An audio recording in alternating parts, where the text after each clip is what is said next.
Beautiful people, my Living True family. I hope you guys are having a blessed day today on this July 10th, 2024. If you ever feel like you're drowning in life, just remember, Jesus Christ is our lifeguard. Our King Jesus walked on water and never broke a sweat. And to everybody that's watching this video today, I hope God fills you guys with peace and love.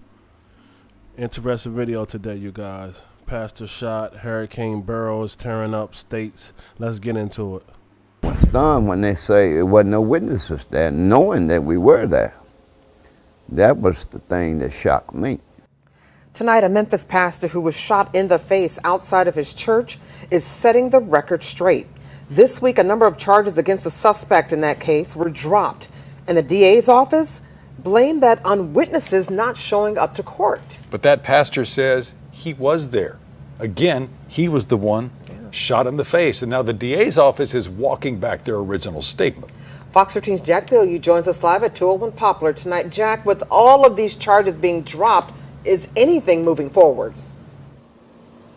Well, the only charge that suspect now faces that has any connection to what happened to Livingston is theft, and for that charge to move forward, it still has to go in front of a grand jury first. I don't let things disappoint me, such as this. I feel like the judicial system, they do what they want to do anyway. In February, a group of thieves stole a Corvette outside Pastor Clemmy Livingston's church in Riverside. Livingston stepped outside while they were driving away, and one of them shot him in the face. He was left with life-threatening injuries and is still dealing with pain and facing the possibility of reconstructive surgery. It caused me to have severe pain in my head. I'm not able to eat like normal people, and of course, my bone is still shattered down there. In the months since it happened, there's only been one arrest in the case, 18-year-old Rashunio Greer. He was picked up on an unrelated charge, and investigators claim they found pictures of him sitting in the stolen Corvette on his phone.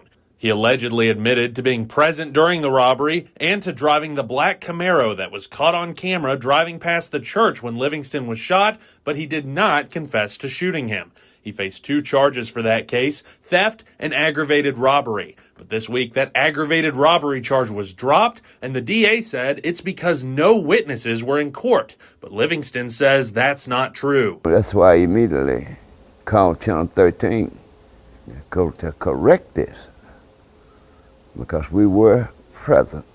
Keep in mind, we were subpoenaed. After Livingston reached out, Fox 13 circled back with the DA's office. In an updated statement, a spokesperson confirmed witnesses were present and said that while the aggravated robbery charge was dropped, the theft charge will go in front of a grand jury. Livingston says he's going to pray on the situation and hope that investigators can find the other people who were involved. Well, I'm sure that others will be brought in. If you listen to the guy's statement, he said he didn't do it. He said, but I was with them. The question is, who was the them? Now, the DA also confirmed to Fox 13 that several charges Greer faced in unrelated cases were dropped during those hearings because witnesses did not show up for those. Now, Livingston stressed that when it comes to Greer and the other suspects in this case, when they're in custody, he'd rather see them rehabilitated than just punished. Darcy? Well, that was Fox 13's Jack Bilyeu live at 201 Poplar tonight. Thank you so much, Jack. You know, as Jack just mentioned, Greer admitted to driving the Camaro that was used during the car theft outside of Livingston's church. Days later, court records state that the same Camaro crashed after a police chase in East Memphis. Its driver, Derek Rawlings, faced several charges, but all charges were dropped due to lack of prosecution. None of the charges are related to the theft or the shooting that happened at Livingston's church. That's crazy, you guys. You guys know it's absolutely disgusting to see what this world has came to. Nobody got love no more. Everybody full of what they full of. It's sad to see what this world came to, but we know what it's coming to.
Cleanup and recovery efforts press on in Texas after Hurricane Beryl made landfall along the Gulf Coast yesterday as a Category 1 hurricane. But local officials are warning residents that recovery will take time. Fox Weather's Katie Byrne has more from Galveston.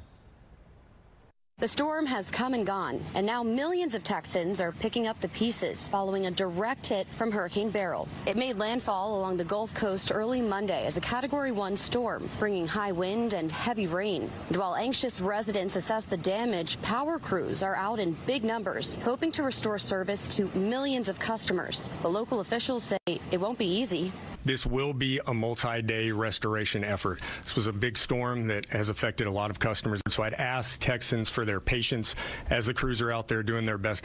A big issue now, the dangerous heat wave baking much of the country. Here in Galveston, the heat index hit 104 degrees on Tuesday, and cooling centers like this one are now open throughout the area, giving people a chance to beat the heat and charge their devices. When you lose power, it's hard to cook for yourself, it's hard to do your laundry. They may have trees on top of their house, they may have a flooded home. There's a lot of things that they're juggling and trying to figure out. A heat advisory is now in place for southeast Texas, but that's not stopping folks from repairing their homes and businesses. It's still not clear how many structures were damaged or destroyed, but most Texans say they plan to rebuild as soon as possible and help their neighbors do the same. As soon as this is cleared up, we're going to make our way around because other neighbors have damage. Beryl is now weakening as it moves north, but there's still a chance of flooding in some parts of the Midwest. In Galveston, Texas, Katie Byrne, Fox Weather. You gotta go and bow down, just bow down to the Lord. Bow down, bow down, bow down, just bow down, bow down. Just bow down, bow down. He will give you your crown. If you bow down, God will give you your crown. He will give you your crown. Just bow down, just bow down. He is coming around. Just bow down, bow down.